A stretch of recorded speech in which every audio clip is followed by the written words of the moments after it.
So guys, dito tayo. Welcome sa aming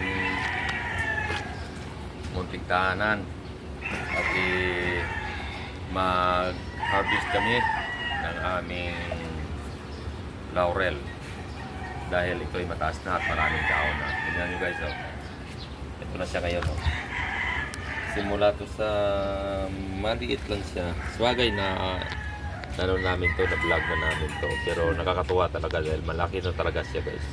Kaya, yan yung puro niya.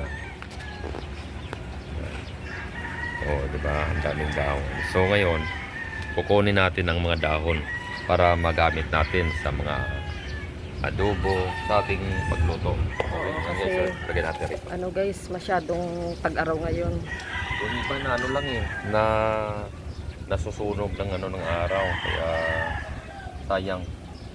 So kukunin natin para mapakinabangan at magamit. Yan o.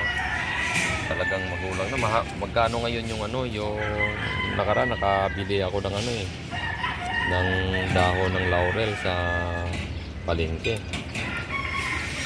Halos 3 dahon lang eh, piso. Ito. 3 dahon, piso? Tingnan mo to. Oh, ito piso na kung bibili. Kung hindi pa karami. Tingnan nyo mamaya guys kung gaano karami nung ma-harvest ko. Sige, tignan natin guys. Malaki na to. Tingnan nyo mamaya. Oh. Tingnan nyo. Kaya Ito. lang, sa sobrang... Ito guys, oh, dahil sa init. Oh. Oo. Dahil sa sobrang Grabe init yung pa. Init, ayan. So, pag ito ay natuyong-tuyo, malalaglag na lang to. Oo, So, sayang. susunog siya. Sayang ang dahon. Sayang talaga. Eh, Sayang mahal to ang sa dahon. palengke ngayon. Oo, mahal Halos, to. kabibili ko nga lang. 3 pirasong dahon eh, piso. Eh, ito, oh, dami. So, Ilang taon na ba to sa atin? matagal na rin to. Hindi. Simula to sa ano eh, parang ilang dangkal lang to ng itinanim eh. Oo nga eh. Eh ngayon, lagpas na sa akin. Oo, lagpas na sa'yo. Ang tangkad mo, ano ka ba? 5, 8.5.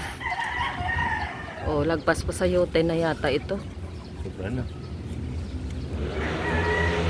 Tingnan natin mamaya. Oo, Dabangan sige. natin to. Oo. Kasi nung ano, bumili ka pa eh. Pumili nga ako. Wala na kasing kaming time guys na umakyat para mamitas ang dahon. Kasi ano, busy din. Ganyan oh. Hindi ko lang na ano eh. Na, nandun may nakasupot pa dun eh sa plastic. Magpitas ka lang ng magpitas. Titignan natin Yung nabili mamaya ko. kung gaano karami. Ayun no, sa taas di kunin mo na lang yan oh. Ayan pakyat oh. ako dun. Ito oh. Pupunta Yan. sa taas yan. Oo. Yung mga magugulang na dahon na talaga. Oo. Tanggalin natin. Oh, lalapad oh. Magalagat Tingnan nyo guys, ito, oh. ng, ano, Oh, pag-ulan. di ba? Oo. Ay, yung nabili ko sa palengke. Tingnan nyo guys, yung nabili ko sa palengke, parang ganito lang kalaki yung mga dahon oh. Ganito lang siya oh. Ganito lang. Yan oh, ganyan lang kalaki. Oh. Piso na yan. Ito guys, ang tingnan nyo puno sa amin, ng laurel ay isang auspicious plant ito guys. According naman sa larangan naman ng pampaswerte, maganda ito.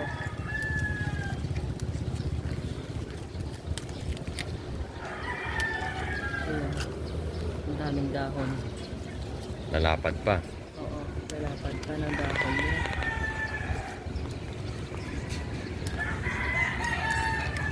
Ganda, no? Nung hindi pa nagtag-araw, super ano to, buo-buo yung dahon niya, saka ang dami talaga. Eh ngayon lang namin ni Gilbert napansin na ano, Ang dami na talagang dahon. ang dami na talaga siyang dahon. Ayan, sige, mamitas ka lang na mamitas. Isa naman bibili ka pa nito ay ito, andito na. Oo. Madali lang matuyo to sa init ng araw ngayon.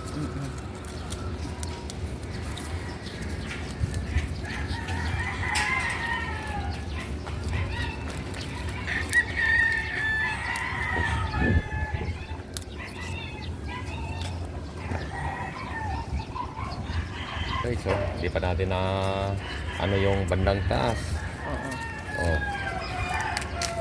Tingnan nyo yung nakuha ko guys. Oh. Oh, Tingnan niyo guys, yung nakuha niya. Isang tabo na. Oo, isang tabo ng dahon ng laurel. isang tabo na siya. So, marami pa. Ito na lang kukunin natin yung tuyo na to. Sige, samantala, dito tayo sa ibang halaman. Ito naman ang ano ang tawag nitong halaman na to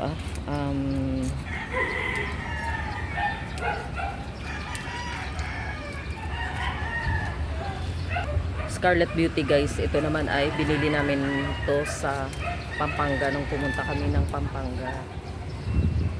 Ito naman ay nabili namin na 600 pesos. Ngayon, ito na siya guys. Yan, kaya lang, syempre sa grabe yung init ng araw, pati yung mga dahon ay naapektuhan guys. Grabe yung init. Oo, grabe yung init eh. Tapos ang katabi niya niyan ay Margina Aquatica yan. Yan, pag tag-ulan, maganda din yan. Tapos ayun yung sa taas ko na yun guys, ay mga photos yan. Maganda yung tubo nila kasi nga grabe yung araw eh. So, ito naman guys ang aking golden palm. Ito, Arica palm yan. Ito naman. Inakyat ko na dito. Tapos meron akong photos dito. Tapos ayan naman sa gawi na yan ay meron kaming rubber tree. Dati sa baba yan inakyat ko rin. Tapos ayan ito dito sa part na to ay Guyabano. Tapos dito sa bandang harap na to guys ay Calamansi. Ayan na siya. Maraming siyang bulaklak. So aani na naman kami nito ni Gilbert ng napakaraming bunga. Ayan. Tinatanggalan ni Gilbert ng ano bang tinatawag mo dito de? Yung mga Inaano mo siya? lang, ano. Tingnan nyo guys yung harvest natin Oo. na ano. Yung mga tira-tira na lang to Oo, yan. kasi may tumubo na naman ng mga bunga. Ipahinog na. Tingnan nyo. Kulay Oo. dilaw na yung iba. Oo. Diba? So, nalibre pa rin tayo ng ano. Meron pa rin natitira doon ng mga bunga-bunga na malaki na rin. Oo, kasi kailangan guys kung may kalamansi kayo, hindi rin kailangan na ubusin mo yung bunga niya. Tapos sa gawi naman na yan, nilagyan ko siya ng kalachuchi. Ayan. Tapos dito sa harap namin guys ay puro ito lahat mga kalachuchi. Ito guys, kalachuchi lahat yan. Yan, mga kalachuchi.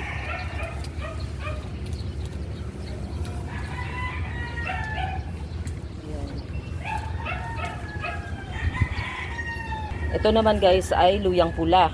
Ayan, tumaba na rin siya. Dati isang ano lang to eh. Masitira ngayon. Ayan, nakapagsupagit ako o marami. Gusto niya rito sa taas eh. Ayan guys, meron tayong ano dito, ferns. Ayan, apektado talaga yung mga dahon niya sa grabing sikat ng araw. Tapos doon naman sa taas, syempre, yung mga photos ko yan.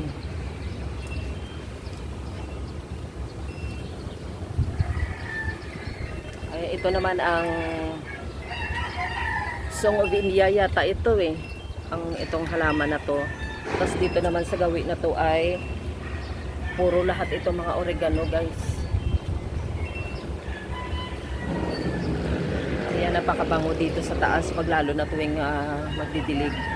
Tapos dito naman sa taas na yan ay ayan, puro lahat yan aloe vera naman guys.